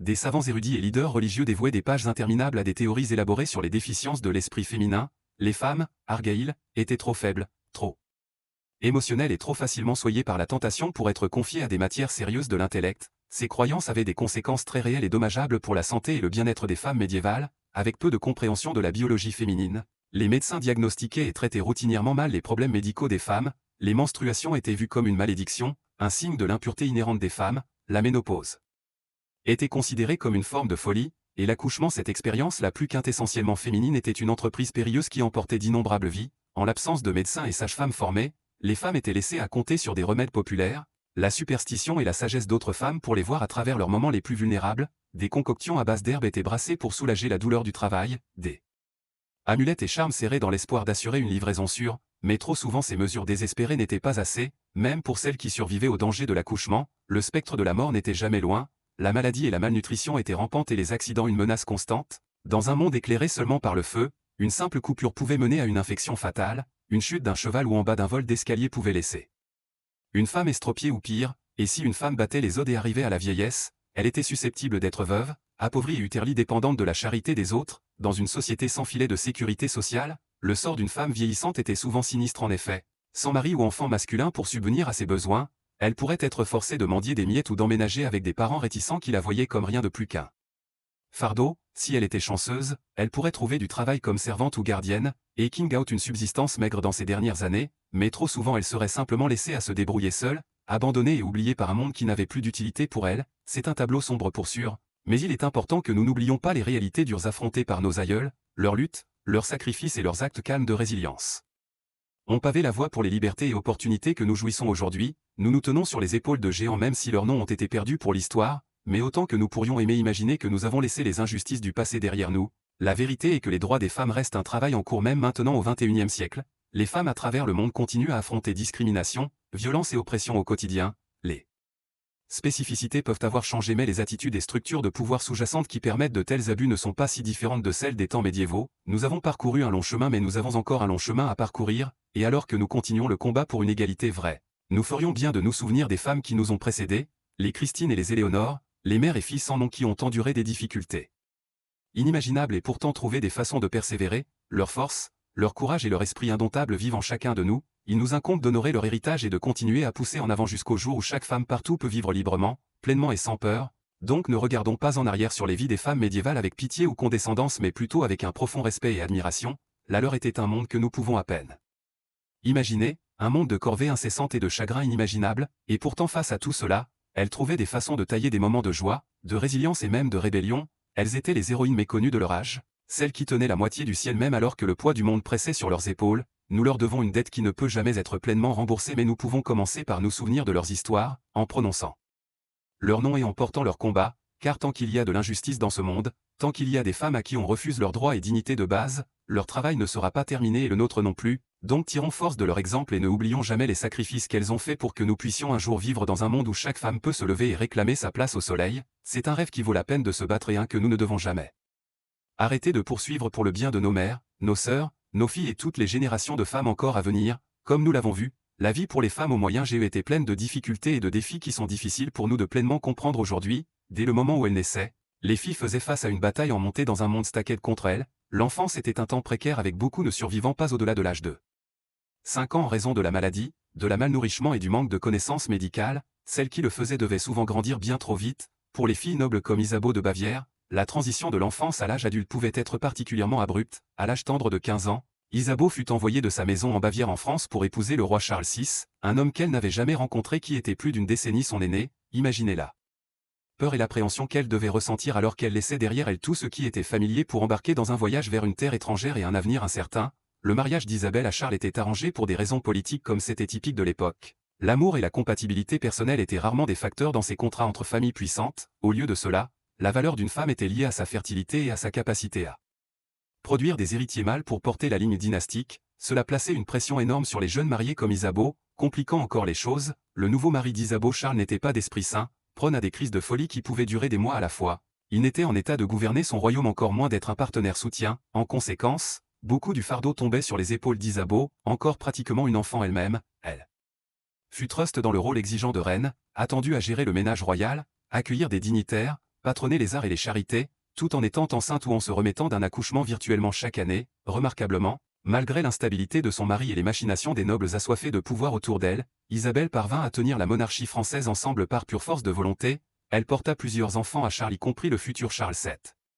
Quand son mari était incapacitaté par ses crises de folie, elle servait comme régente à sa place, wieldant une autorité normalement réservée seulement aux hommes, et alors que la guerre de sang enrageait entre l'Angleterre et la France, elle devint une diplomate adroite, négociant des traités et même menant personnellement des armées au combat tout en étant Émilie enceinte. L'histoire d'Isabelle est un témoignage de la résilience et de l'ingéniosité des femmes médiévales face à une adversité incroyable, mais elle met aussi en lumière comment même les femmes les plus privilégiées et puissantes étaient encore sévèrement contraintes par les attitudes et institutions patriarcales de l'époque. Pour la vaste majorité des femmes qui n'étaient pas nées dans la noblesse, la vie quotidienne était une lutte constante de travail écrasant et de corvée, alors que les femmes riches comme Isabeau avaient des serviteurs pour s'occuper de la cuisine, du nettoyage et des soins aux enfants.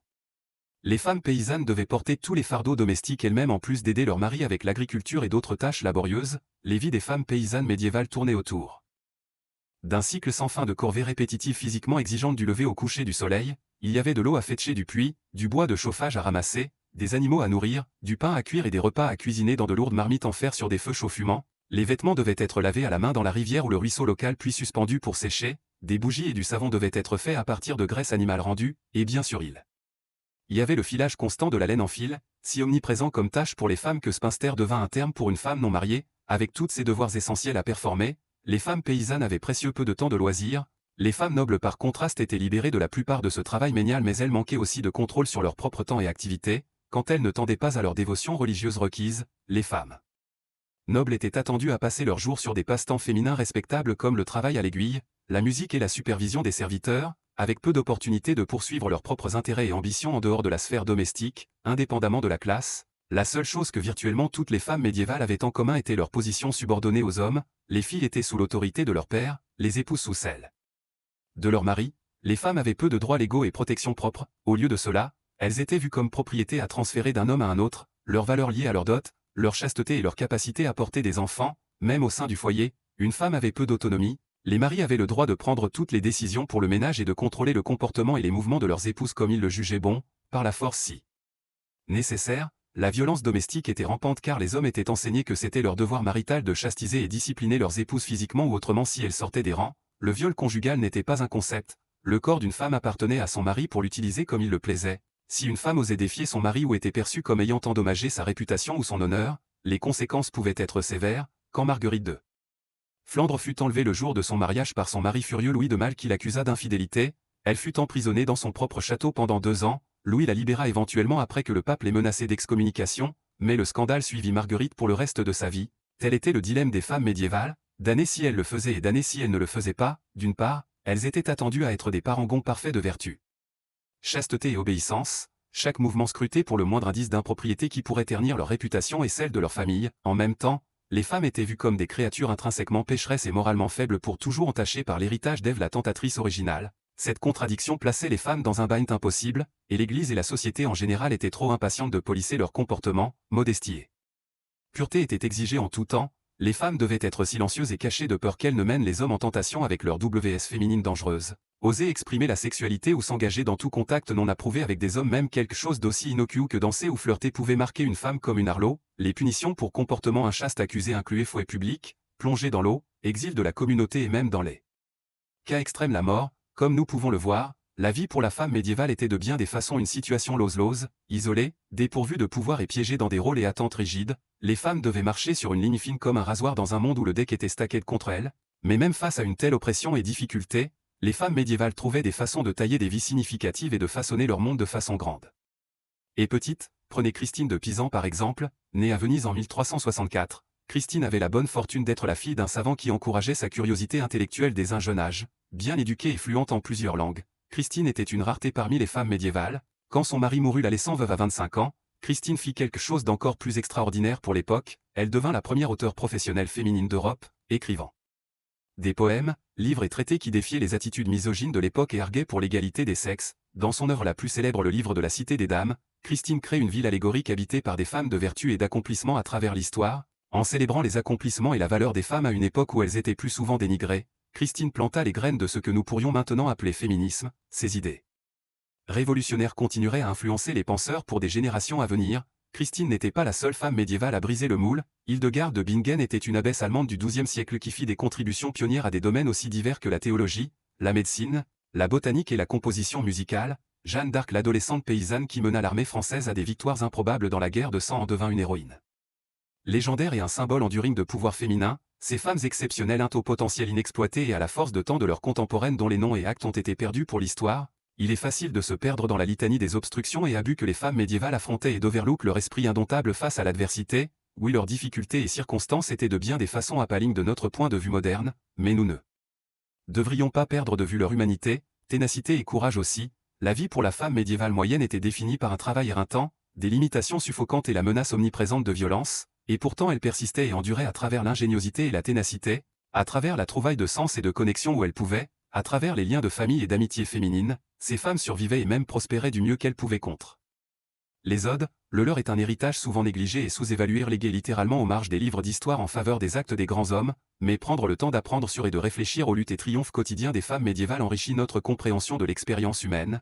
Cela met nos propres vies modernes et déséquilibres de genre persistants en perspective et nous rappelle la force et la résilience du soi-disant sexe faible qui ont toujours été l'épine dorsale et le sang de vie de la société humaine, indépendamment de la reconnaissance et des libertés accordées ou refusées. Le sort des femmes médiévales peut peut-être être mieux résumé par Christine de Pisan quand elle se lamentait dans le livre de la Cité des Dames. Peu importe de quel côté je me tourne, peu importe où je pose mes yeux, je ne vois rien d'autre que la cruauté des hommes envers les femmes, et pourtant Dieu sait que les femmes ne sont pas d'une espèce différente des hommes, elles sont des êtres humains autant que les hommes le sont, bien que séparés de nous par des siècles. Les mots de Christine sonnent encore douloureusement vrais. Les femmes européennes médiévales peuvent avoir enduré des circonstances particulièrement éprouvantes, mais les inégalités de base et attitudes qui les contraignaient ont échoé à travers les continents et les airs. Le combat pour un véritable empowerment féminin et égalité est de bien des façons la lutte définissante de l'histoire humaine, une qui continue à ce jour. Mais alors que nous réfléchissons en arrière sur et honorons les vies des femmes médiévales, vies de labeur sans fin, de limitations étouffantes et aussi de fortitude indomptable, nous pouvons tirer force et inspiration de leur exemple. Elles nous rappellent à quel point nous sommes venus loin et à quel point nous avons encore à aller.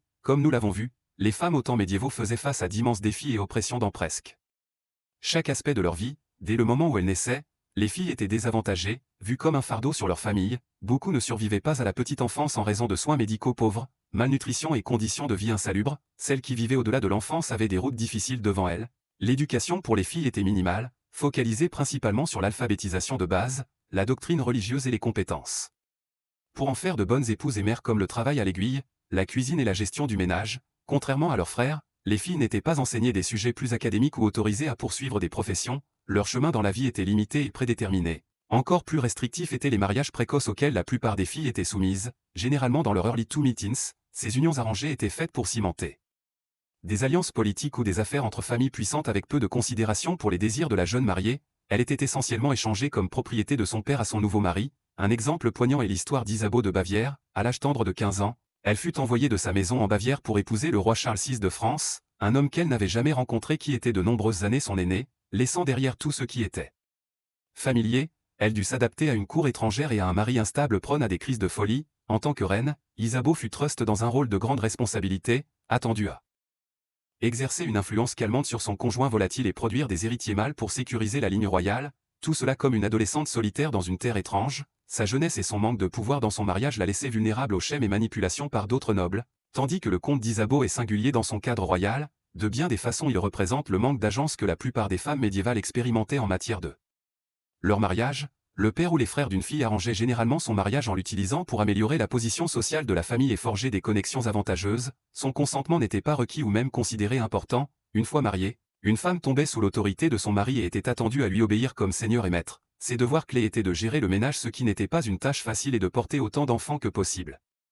Surtout des fils, l'échec à produire un héritier mâle était vu comme la faute d'une épouse, pas de son mari, et pouvait résulter en elle étant scornée ou même castaside. L'accouchement lui-même était incroyablement périlleux dans un âge avant la médecine moderne. Les taux de mortalité maternelle étaient extrêmement élevés, avec de nombreuses femmes mourant en couches de complications comme hémorragie ou infection. Les bébés aussi faisaient face à des odds sombres car maladies, accidents et mauvaise nutrition emportait beaucoup avant leurs premiers anniversaires. Même les reines n'étaient pas immunes à ces dangers. Au cours de son mariage, Éléonore de Castille, épouse du roi Édouard Ier d'Angleterre, endura un staggering 16 grossesses. Tandis qu'elle parvenait à fournir plusieurs fils survivants, y compris le futur roi Édouard II, Éléonore souffrit de nombreuses pertes aussi. Les records indiquent au moins 3 de ses bébés étaient soit morts-nés ou moururent peu après la naissance.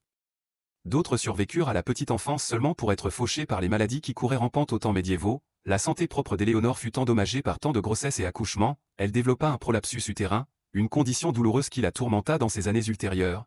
Dans une ère de contraception limitée et pas d'anesthésie ou d'antibiotiques, la grossesse était pratiquement inévitable pour la plupart des femmes mariées et posait une menace sérieuse à leur bien-être à chaque fois, mais c'était leur devoir envers leur mari et la société de continuer à porter des enfants malgré les risques. C'était juste l'une de nombreuses façons dont les besoins et le confort d'une femme étaient considérés secondaires au désir d'un mari et à la réputation de la famille. Sa vie même pouvait être expendable dans la quête d'héritiers. Telle était la réalité dans un monde où les femmes étaient jugées cheflies sur leur fertilité et avaient peu de droits sur leur propre corps. Au-delà des tribulations de multiples grossesses dangereuses, la vie domestique quotidienne pour la ménagère médiévale typique était pleine de difficultés et de corvées.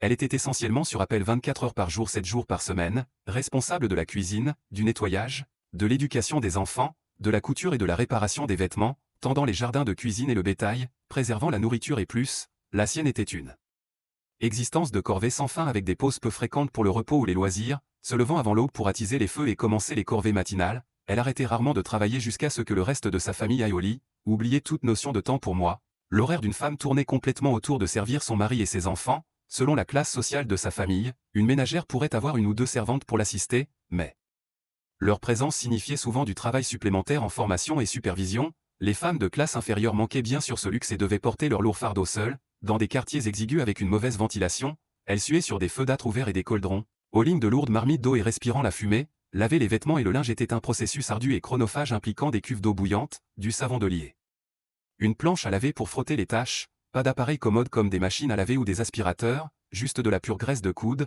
Donner le manque de plomberie intérieure, disposer des pots de chambre et nettoyer les privés était une autre tâche charmante, comme au ligne l'eau du puits ou du ruisseau le plus proche pour cuisiner, se baigner et usage ménager, oublier les robinets courants. Elle luguait de l'ourceau aller-retour fois par jour. Préparer les repas était un cycle constant sans méthode moderne de préservation et de stockage des aliments. Pas de pop quelque chose au micro-ondes ou ouvrir une canette. Cuisiner de zéro prenait des heures et requérait de planifier à l'avance pour s'assurer que les ingrédients étaient sous la main. Abattre et bouchoyer les animaux, plumer la volaille, fumer les viandes, saler le poisson. Plus de jobs delightful qui revenaient à la femme de la maison. Puis il y avait la fabrication et la réparation des vêtements dans un âge avant le prêt-à-porter ou les vêtements achetés en magasin. Une ménagère devait créer des garde-robes pour toute sa famille jusqu'aux tresses, filer le fil, tisser le tissu, couper et coudre une seule pièce pouvait prendre des semaines à compléter. Quand les vêtements s'usaient inévitablement, elle les raccommodait et les reprenait pour en tirer un peu plus d'usage avant de recommencer.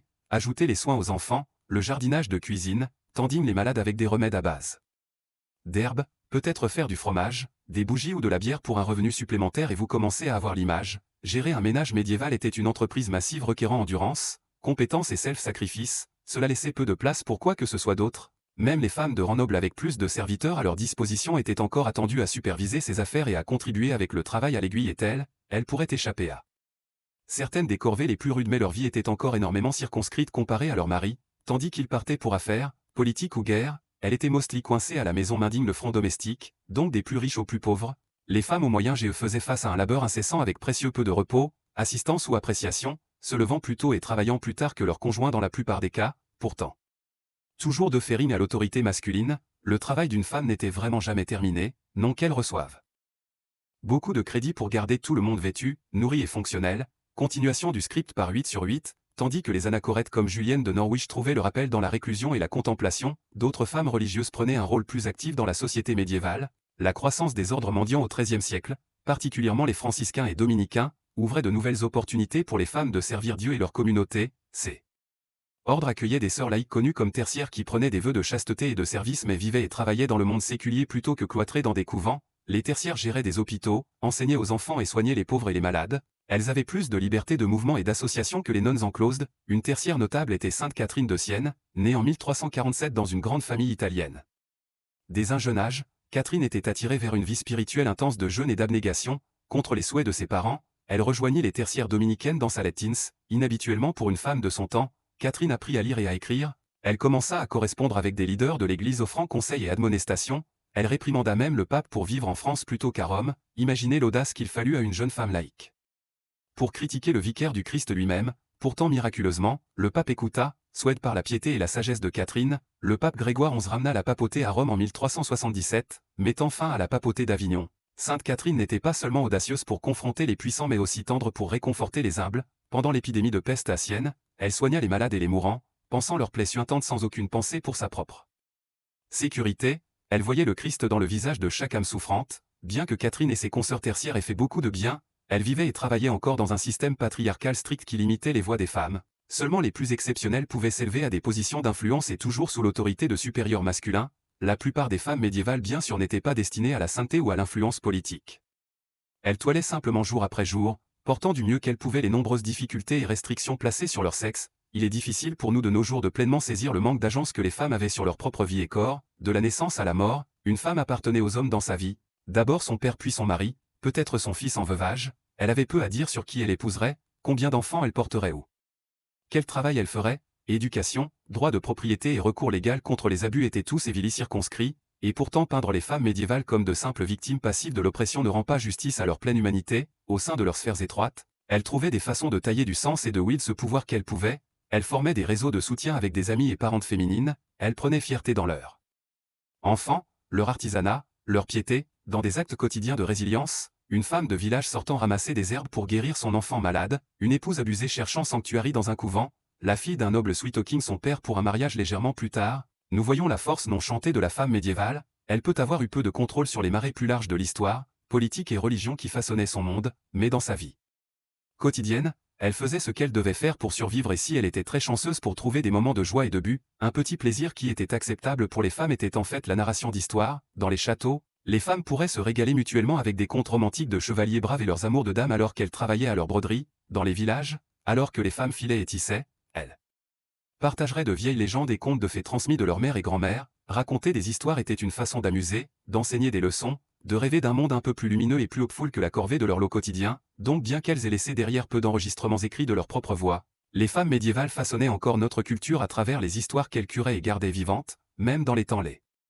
plus sombres. D'une façon, l'acte de vous et moi engageant avec l'histoire comme cela continue cette lignée, filant des contes de gens partis depuis longtemps, se demandant sur leur lutte et leurs petites victoires, cousant ensemble une compréhension plus vive de notre expérience humaine partagée. Alors que nous arrivons à la fin de notre voyage à travers les vies des femmes médiévales, je vous invite à vous asseoir avec cette compréhension pour un moment. Imaginez toutes les femmes, les reines et les paysannes, les nonnes et les brasseuses, les adolescentes mariées à des grands-pères et les veuves âgées fatiguées. Imaginez-les toutes comme des personnes pleinement réelles avec des peurs et des faiblesses et des moments de gumption surprenantes, pas si différentes de vous ou moi. Et alors que vous dérivez vers le sommeil, j'espère que vous rêvez d'elles, rêvez des façons grandes et petites dont elles ont façonné leur monde et pavé la voie pour les libertés que nous jouissons aujourd'hui. Honorer leur mémoire même alors que nous travaillons à construire un monde où toutes les personnes indépendamment du genre ont l'opportunité de vivre librement et de tracer leur propre destinée. Merci beaucoup de m'avoir rejoint dans ce voyage à travers les coins oubliés de l'histoire. Si vous l'avez trouvé significatif ou relaxant, j'espère que vous aimerez cette vidéo et vous abonnerez pour plus de plongées profondes dans les contes fascinants, frustrants, quiétés et inspirants